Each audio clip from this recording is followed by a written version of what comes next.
अस्सलाम वालेकुम। आज हमारी वालिदा तुमको बनाना सिखा रही है कड़क डब रोटी, जो तुमको बाहर बेकरी भी मिलता है। उसको तुम नाश्ते में, दोपहर के टाइम, शाम के टाइम कभी भी खा सकता है। ठीक है, तो उसको बनाना बड़ा आसान है। तुमको सबसे पहले चाहिए ब्रेड इम्प्रूवर 1 चम्मच, उसके बाद चीनी 4 चम्मच, फिर ऑयल चाहिए आधा कप, फिर यीस्ट पाउडर चाहिए 2 चम्मच, फिर नमक चाहिए। नमक तुम्हारा जितना मर्जी है उतना इस्तेमाल करो। फिर उसके बाद तुमको चाहिए मैदा तुम लेगा 1.5 kg, ठीक है, माने 1.5 किलो। उसके बाद तुमने मैदे के अंदर इन सारी चीजों को डाल देना है। इसके बाद सब कुछ डालो, फिर उसको मिक्स करो। माने अब तुमने यहाँ पे आटा गूंदना है। आटा गूंदना तो मना तुमको आता ही होगा ना, जाहिर बात है। अच्छा, तेल तो तुमने डाल दिया ना, लेकिन अब तुमको पानी भी तो चाहिए।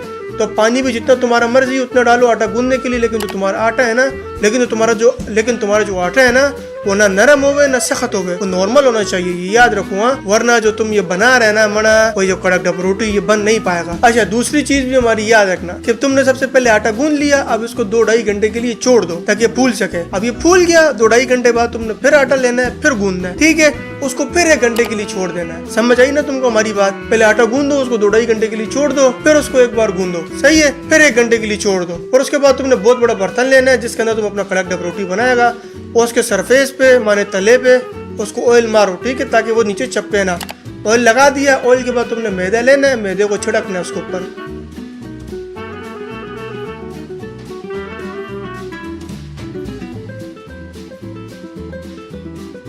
अब जो तुमने आटा बनाया था ना, उसको गोल गोल घुमाओ ताकि वो पूरा शेप में आ जाए, और उसको रखते जाओ इस तरीके से। जो तुमने बर्तन लिया उस बर्तन को पूरा भर दो। अब जब बर्तन पूरा भर जावे तो उसको भी 1 घंटे के लिए छोड़ दो। फिर ये देखो कैसा ये फूल के सामने आ गया। ये 1 घंटे के लिए तुमने छोड़ा है, तब ये फूल कर रहा है, ठीक है। अब जब आटा फूल जावे ना, तो उसके ऊपर तुमने क्या करना है, ब्रश से ना ऑयलिंग करना है। इस पूरे के ऊपर तुमने ऑयल लगाना है, माने तेल। इससे क्या होगा, ये कड़क नहीं होगा, थोड़ा नरम नरम पकेगा, ठीक है। अब इसके बाद मना तुमने इसको बेक होने के लिए ओवन में, ठीक है। अब हमारे पास दूसरा ओवन है, तुम आग वाले ओवन में भी इसको छोड़ सकते हैं। कितने देर के लिए? आधे घंटे के लिए। आधे घंटे के लिए तुमने उसको छोड़ देना। अब देखो बीच में हमारी वालिदा ने चेक भी किया ये पका के नहीं पका, फिर उसको दोबारा अंदर डाल दिया।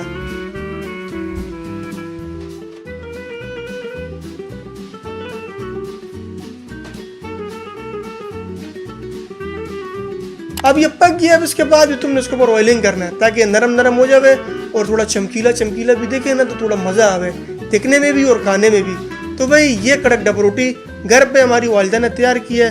तुम भी इस कड़क डब रोटी को घर पे बना सकते हैं। बड़ा आसान रेसिपी है, बस थोड़ा सा तुमको सब्र करना पड़ेगा क्योंकि आटा फूलने में टाइम लगता है और ओवन में जाके भी इसको पकने में टाइम लगता है। ये बड़ा ज़बरदस्त रेसिपी, बाहर से लेके खाने का जरूरत ही नहीं है। घर पे बनाओ, 2-3 दिन तक खाते रहो, फिर बनाओ, फिर खाओ, फिर बनाओ, फिर खाओ, बच्चों को खिलाओ चाय के साथ, ठीक है। बहुत मज़े का चीज़ है, खुद भी चाय के साथ खाओ। तो भाई हमारी वालिदा का चैनल सब्सक्राइब करो क्योंकि वो तुमको उतना मज़े का रेसिपी ला के देती है जिसको तुम घर पे बना सकता है, ठीक है। समंदर खान को दो इजाज़त, अल्लाह हाफिज़।